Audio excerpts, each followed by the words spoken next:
Assalamu alaikum everyone. I hope you all are fine. The topic which I am going to discuss today is actually hemoglobin. Haemoglobin के बारे में हम देखते हैं, इसको study करते हैं। हीमोग्लोबिन, अगर हम इसके सबसे पहले डेफिनेशन की बात करें, hemoglobin is a protein in red blood cell that carries oxygen to your body's organ and tissue and transport carbon dioxide from your organs and tissue back to your lungs. Basically जो हमारे पास haemoglobin है ना, वो एक protein होती है जो कि रेड ब्लड सेल में प्रेजेंट होती है। अब इसका क्या काम होता है हीमोग्लोबिन प्रोटीन का?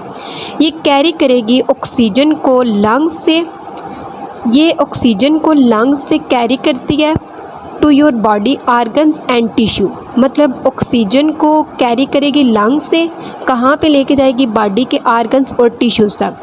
और दूसरा काम ये क्या करती है कि कार्बन डाइऑक्साइड को हमारे बॉडी आर्गन और टिश्यू से ट्रांसपोर्ट करती है लंग्स तक। तो ये बेसिकली हमारे पास हीमोग्लोबिन प्रोटीन का काम होता है जो कि रेड ब्लड सेल में प्रेजेंट होती है। इसने क्या करना है कि इसने ऑक्सीजन को हमारे लंग्स से हमारे बॉडी आर्गन तक लेके जाना है और कार्बन डाइऑक्साइड को हमारी बॉडी आर्गन से हमारे लंग्स तक लेके जाएगी।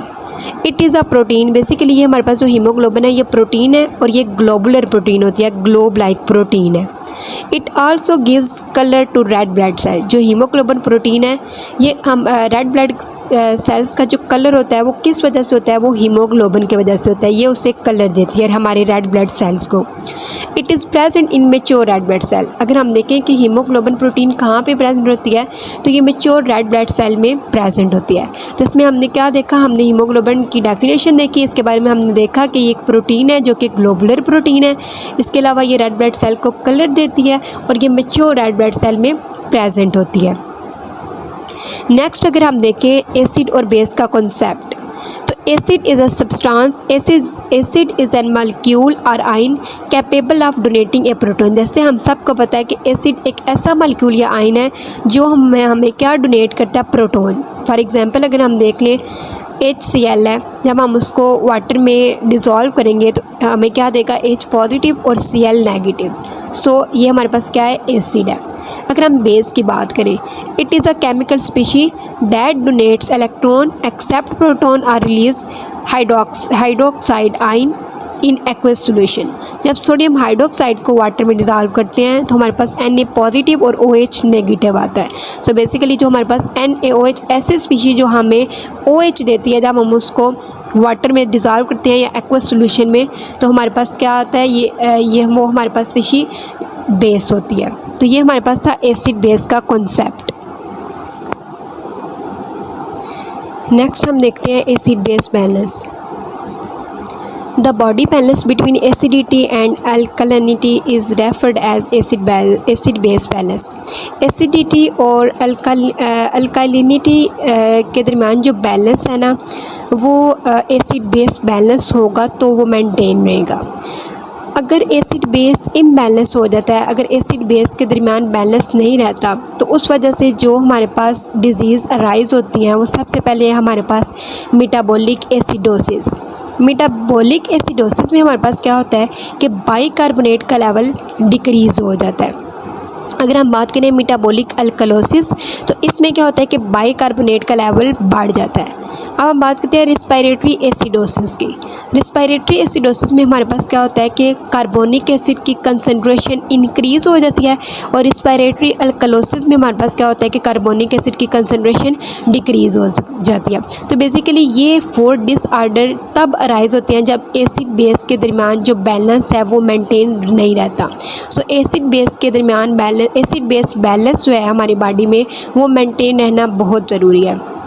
अगर एसिड बेस बैलेंस मेंटेन नहीं होगा तो उसकी वजह से जो हमारे पास डिसऑर्डर अराइज होंगे वो हमारे पास metabolic acidosis, metabolic alkalosis, respiratory acidosis और रिस्पायरेटरी अल्कलोसिस हैं।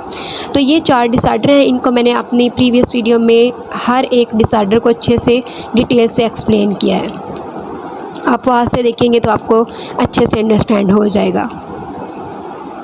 नेक्स्ट हम देखते हैं types of acid base balance. First type देखें तो वो हमारे पास है प्रोटॉन प्रोडक्टिव।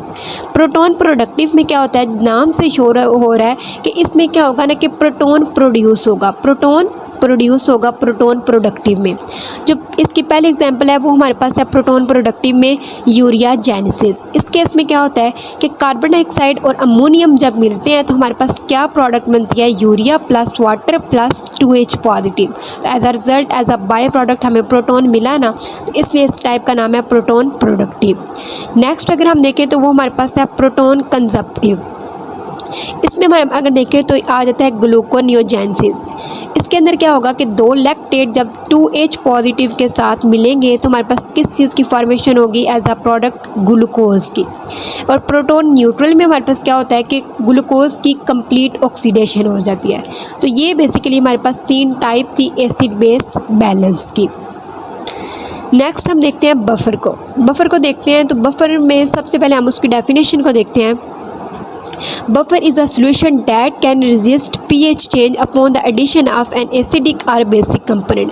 बफर हमारे पास एक ऐसा सोल्यूशन होता है जो pH चेंज में रेजिस्ट, जो pH को चेंज नहीं होने देता on the addition of acidic या बेसिक कंपोनेंट। जब हम उसमें एसिडिक या बेसिक कंपोनेंट को ऐड करते हैं तो बफर सोल्यूशन रेजिस्ट करता है चेंज इन pH में। नेक्स्ट अगर हम देखें तो body has developed 3 line of defence to regulate the body's acid base balance and maintain blood pH around 7.4। अब जो बॉडी है उसने डेवलप किया 3 लाइन डिफेंस। वो 3 लाइन डिफेंस किस लिए है, वो रेगुलेट करती हैं एसिड बेस बैलेंस को, और दूसरा उनका उसका क्या काम है कि वो मेंटेन करती है हमारे ब्लड की pH जो कि हमारे पास क्या होती है 7.4। हमने बफर की डेफिनेशन देखी। अब हम देखते हैं कि बफर की टाइप्स। बफर की डेफिनेशन के बाद हम देखेंगे types of buffer. Types of buffer में हमारे पास आ जाता है सबसे पहले ब्लड बफर, दूसरा हमारे पास है रिस्पायरेटरी मैकेनिज़्म, और तीसरा हमारे पास है रेनल मैकेनिज़्म। ये बेसिकली ये वो 3 लाइन ऑफ डिफेंस हैं जो हमारी बॉडी डेवलप करती है एसिड बेस बैलेंस को रेगुलेट करने के लिए और ब्लड की pH को मेंटेन करने के लिए। नेक्स्ट हम देखेंगे ब्लड बफर। ब्लड बफर की सबसे पहले हम देखते हैं definition. Human blood contain a buffer of carbonic acid and bicarbonate in order to maintain blood pH between 7.35 to 7.45। हमारा जो ह्यूमन ब्लड है वो कंटेन करता है बफर, कार्बोनिक एसिड और बाइकार्बोनेट का बफर कंटेन करता है, और वो बफर मेंटेन करता है ब्लड की pH को जो कि किसके दरमियान होती है 7.35 to 7.45। Venous blood carry more carbon dioxide than arterial blood. Venous blood more carbon dioxide को कैरी करता है as compare to arterial blood. इसके अलावा हमारे पास क्या होता है कि जो pH होती है ना वीनस ब्लड की, चूँकि वो कैरी करता है मोर कार्बन डाइऑक्साइड को, इसलिए वो मोर एसिडिक होता है than that of arterial blood. तो ये हमारे पास ब्लड बफर की डेफिनेशन थी। अब हम देखते हैं types of blood buffer. Blood buffer की अगर हम टाइप्स देखें तो फर्स्ट हमारे पास है bicarbonate buffer system, second type है फॉस्फेट बफर सिस्टम, और थर्ड टाइप है हमारे पास प्रोटीन बफर सिस्टम, जिसे हम हीमोग्लोबिन बफर सिस्टम भी कहते हैं। नेक्स्ट अगर हम देखें तो वो हम देख रहे हैं हीमोग्लोबिन बफर सिस्टम।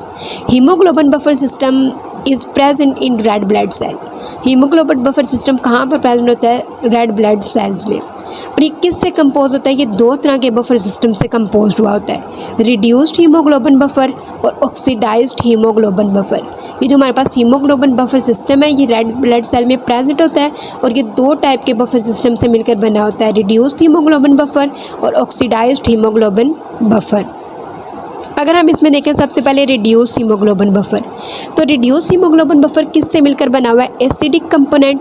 अब जो हमारे पास H भी है ना यहाँ पे, ये हीमोग्लोबिन को रिप्रेजेंट कर रहा है। तो एसिडिक कंपोनेंट में हमारे पास क्या होगा HHB, साल्ट कंपोनेंट में हमारे पास पोटाशियम लग जाएगा K और साथ में HB। और ये 2 हमारे पास ये जो रिड्यूस्ड हीमोग्लोबिन बफर है ना, ये इन दोनों से मिलकर बना है, एसिडिक कंपोनेंट, साल्ट कंपोनेंट। और ये कहाँ पे ऑपरेट करता है, टिश्यू लेवल पे। नेक्स्ट अगर हम इसमें देखें तो वो हमारे पास आता है oxidised haemoglobin buffer.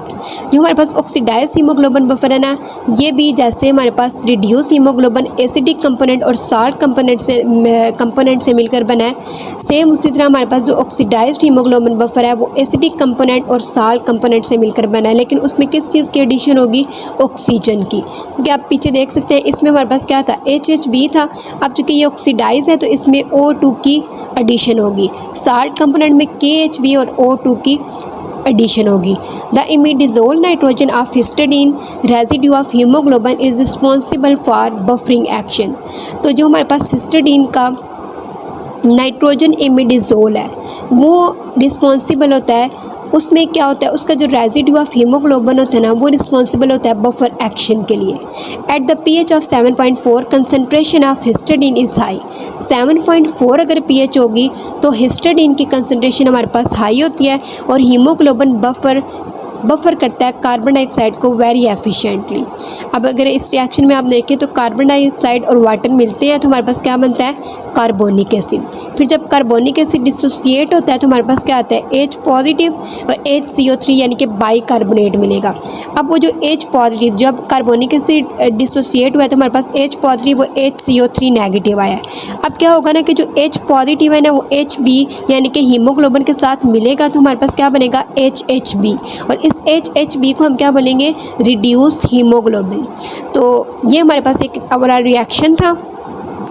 So student, that was all about the hemoglobin.